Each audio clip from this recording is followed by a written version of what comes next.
Sabado na at panahon na naman for another weekend of fun-filled Go Negosyo learnings. Handa ka na ba? Ang mindset training kasi dapat talaga nag-uumpisa bata pa eh. Ayan, nag-start kami with a starting capital na 5,000. Kailangan lagi nandun yung drive. Patikim pa lang yan at samahan niyo po ako in the next half hour of business learning and inspiration. And after this, sigurado ako masasabi nyo na kayang-kaya nyo mag-Go Negosyo. Ako po si Gladys Reyes Somiru and samahan niyo po ako dito sa #1 negosyo partner on TV. Go Negosyo, kaya mo!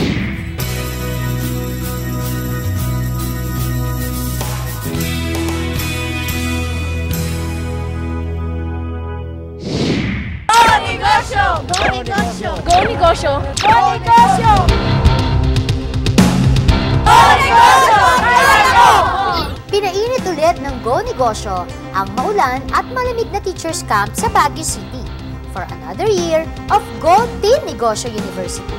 This Teen Negosyo is an annual gathering of students and educators, the teachers and principals from across the archipelago, no?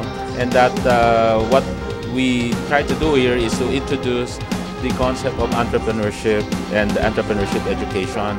And yun nga, bali in the past 3 years, Go Negosyo, Philippine Center for Entrepreneurship, has had an increasing role to play because from a mere guest and partner in about 3 years ago, this year we are now the group tapped to develop the program or sort of a curriculum for the next 4 days.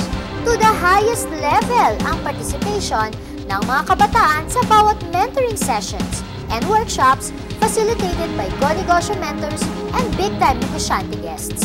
Una, nagpapasalamat ako sa lahat ng mga nag-imbita. Tapos sana mamaya sa forum makapag-share ng mindset ng isang negosyante sa lahat ng mga nakikinig.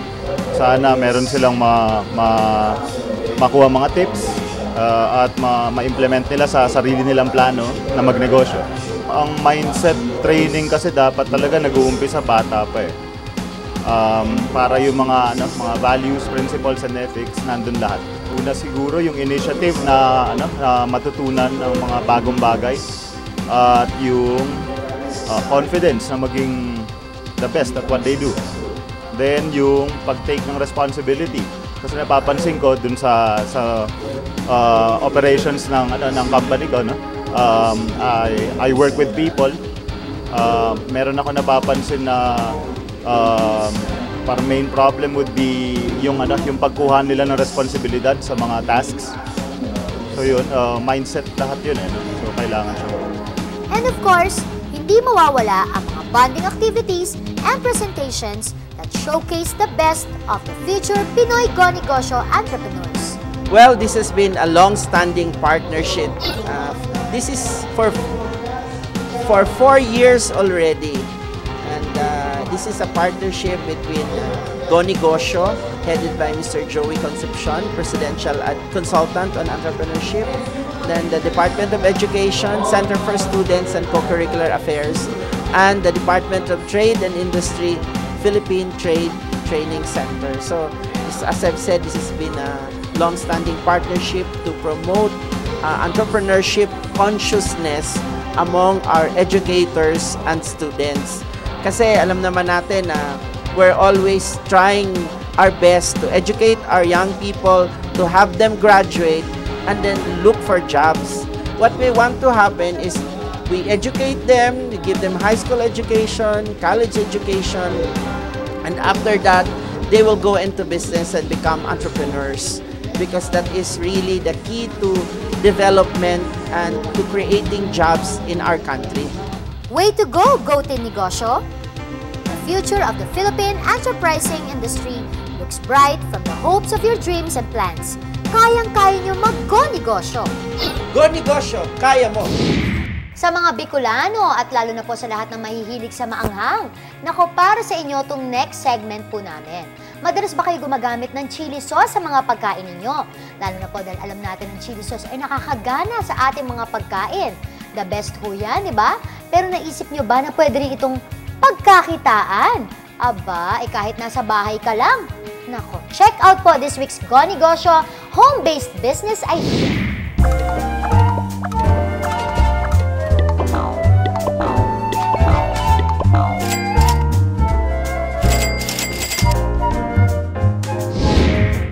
Justin Cruz, isang batang-batang negosyante na mahilig sa chili sauce. And with his innovative mind and willingness kumita, he was able to start his very own home-based business. Because it's our passion and siguro nga, we want to raise din yung bar of having the chili sauce. Kasi nga parang there's nothing around din na merong, alam mo yun, that would satisfy us. And siguro, for a lot of people din, napapansin din namin na gano'n. Na maraming nabibitin sa anghang na ibang product.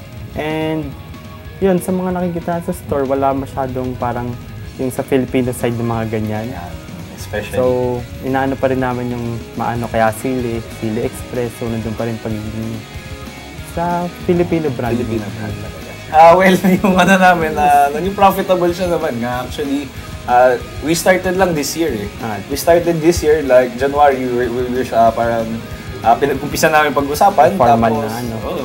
Tapos from then on, actually hindi pa kami masyado active dito kasi parang we're just doing this like parang part-time. Part-time lang kasi talaga. may iba-iba kaming obligations din. So far, okay naman. Well, naging profitable kasi twice over na rin yung in-invest namin. Nag-start kami with a starting capital na 5,000. More. Hanggang sa lumaki-laki, nabawi na yung capital din. Then, now we're parang seeing other things to help the business parang grow and para mapadali rin yung maraming bagay. Katulad ng mga equipments, of course, we need to invest on that kasi puro household eh. Household use talaga. Kuha pala sa bahay. Hiram sa bahay, syempre pati yung mga gas daw, kailangan pang hiram pa. Pero later on, these are the things that we are projecting gearing towards sa pag-grow niya. Na magbibili kami ng mga stove namin, ganyan. Lahat yung equipments na for production. Kita mo tong si Justin? Bata pa lang, isip asenso na. So Justin, turuan mo nga kami, paano nga ba gumawa ng masarap na chili sauce? Okay, so ito yung sa mga pinupunan din namin para dito sa Zero Express. Ito yung mga ingredients namin. So basically, fresh sili. Pinagpipilian namin na mga fresh talaga yung makuha namin. Out of mga 10 kilos, nakakatanggal kami ng 1 kilo na hindi okay. So talagang may screening na. Then after that, kailangan namin patuyuin to. So yan, pinapatuyo namin sa drying pan. Tapos after which, ito na yung magiging itsura niya.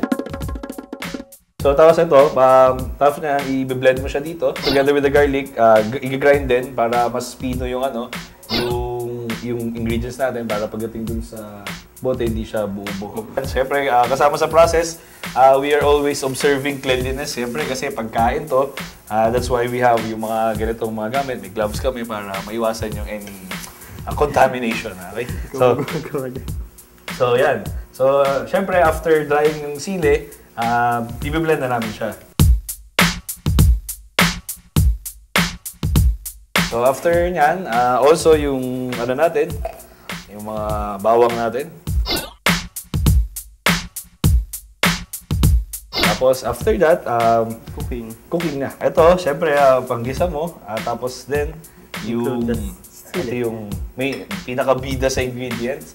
And of course, the oil. Ito yung isa pa sa mga nagpapatagal nung anghang.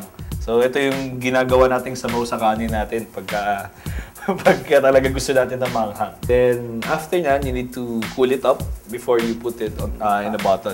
Okay, so, we start with the laman. Hanggat maaari, hindi tayo magsasama ng oil para ma-measure natin. Sana magustuhan nyo itong homemade chili sauce namin. So, for only 100 pesos, it's your meal's best partner. Thank you and more power, Justin, sa iyong maanghang na negosyo. At sana po maraming natuto sa kanyang home-based business idea. More interesting at nakakabusog na business tips sa pagbabalik pa rin ng Go Negosyo, kaya mo! Ngayon naman po, we give you the highlights of the PBEX 2009 held at SM Mega Trade Hall last July 30. Panoorin niyo to.